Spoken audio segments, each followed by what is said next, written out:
Bonjour à tous, j'espère que vous allez bien. Aujourd'hui on va parler d'un jeu avec un potentiel très intéressant.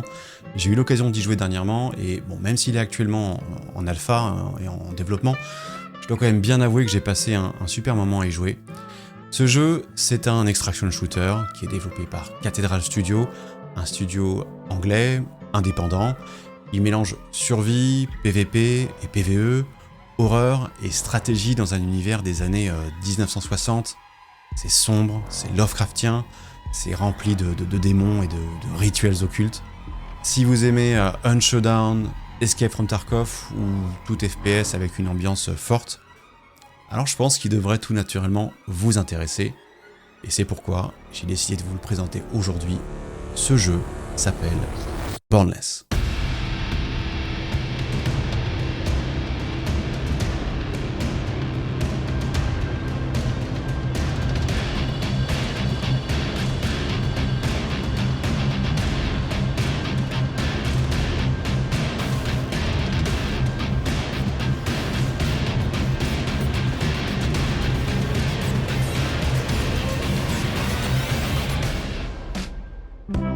Alors Bornless, qu'est-ce que c'est ?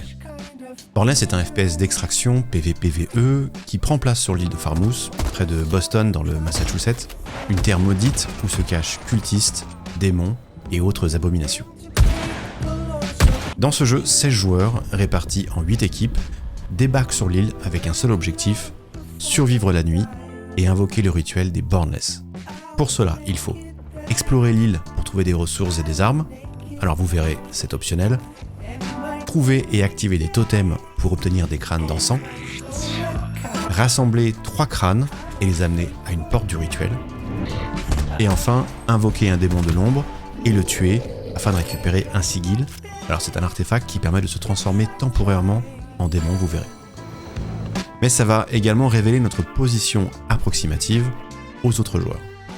Le but final étant d'être le premier à récupérer 3 sigils sur les 5 afin de se transformer cette fois-ci définitivement en démon et là chasser les joueurs restants afin qu'ils ne puissent pas s'extraire. Ok, il est mort. Chaque partie commence dans un refuge, safe house, où on peut acheter et vendre du matériel auprès du marchand démoniaque qui s'appelle Hag, s'équiper, s'entraîner sur un stand de tir, inviter un ami à jouer avec nous, ou jouer avec un random, on peut jouer en solo ou en duo, et enfin partir en mission. Alors, comme le jeu est encore en alpha, c'est assez limité pour le moment, mais on pourra faire plein d'autres choses plus tard. Une fois sur Farmouth, l'île est plongée dans une épaisse brume, et chaque bruit, chaque mouvement peut trahir votre position. Ah, il est creepy ce Where Are You ? Vous démarrez la partie dans une maison, très similaire à votre refuge, et maintenant, c'est à vous de jouer. Vous allez devoir gérer vos ressources, votre équipement et progresser dans votre quête des sigils. Le fait de posséder un sigil permet de se transformer temporairement en démon, à choisir parmi 2 actuellement. En contrepartie, votre position approximative sera visible sur la carte. Et plus on accumule de sigils, plus le cercle de détection rétrécit.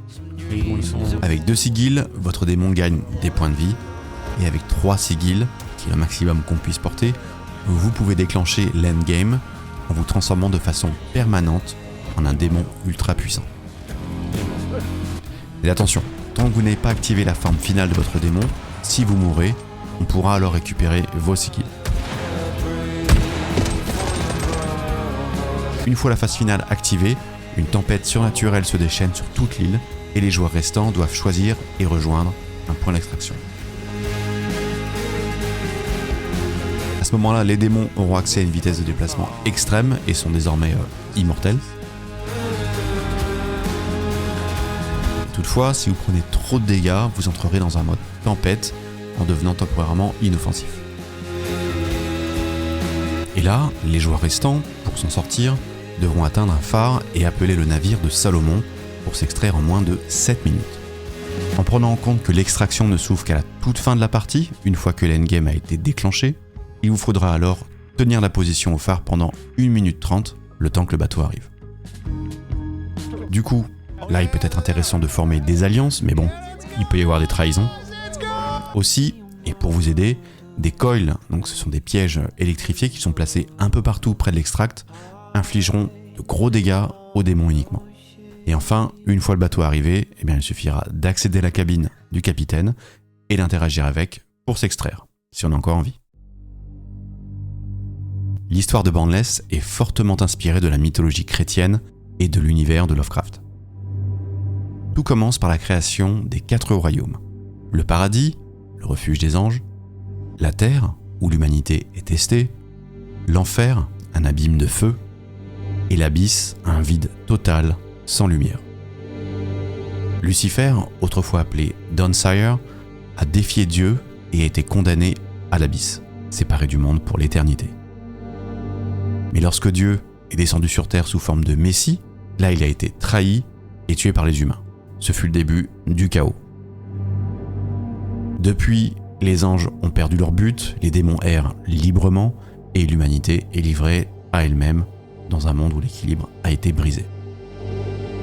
L'histoire du jeu se concentre sur Farmouth, une île maudite où, en 1967, un rituel interdit a ouvert la porte aux forces surnaturelles. La disparition mystérieuse de Mary Robinson a déclenché une série d'événements cryptiques attirant des joueurs dans ce jeu dangereux de pouvoir et de survie. Boundless sera un free-to-play avec une monétisation basée sur des cosmétiques et des Season Pass. Aucun élément pay-to-win, tous les objets ayant un impact sur le gameplay devront être gagnés en jouant. Il y aura un système de skin d'armes, de personnalisation des safe house et de cosmétiques qui sera intégré. Une boutique en jeu permettra d'acheter des objets purement esthétiques, l'objectif du studio étant de créer un jeu équilibré où l'investissement financier ne donnera pas d'avantage aux joueurs. Oh, ils sont juste là. Comme je l'ai précisé, Boundless est encore en développement et il reste pas mal de choses à faire encore. Voici un aperçu de ce qui est prévu prochainement. D'ici printemps 2025, on va avoir un nouveau playtest, des améliorations de l'endgame et de l'extraction, une refonte de l'interface et du lobby, amélioration de l'IA et des animations, ainsi que des mises à jour de paysages et des visuels. Pour l'été 2025, ce sera la sélection des personnages et des démons, mise à jour du système de progression, ajout du combat de mêlée, intégration des malédictions dans le loot, des nouveaux démons et la boutique de Hag pour acheter les armes et les revendre qui sera améliorée.